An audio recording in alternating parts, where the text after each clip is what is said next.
Hindi naman natin kaya ubusin. Ayan mga kabakeks, lalagyan na natin siya ng tubig. Nailagay ko na rin yung luya. Ilalagay ko naman ngayon, lalagyan ko siya ng asin para medyo may lasa ang ating isda. After nyan, apayan na natin siya. Sa high heat muna.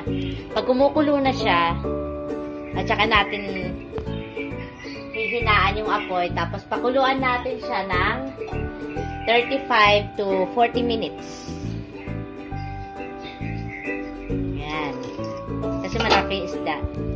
Kaya yung mga kabakeks, sa mga susunod ko mga video, salamat po!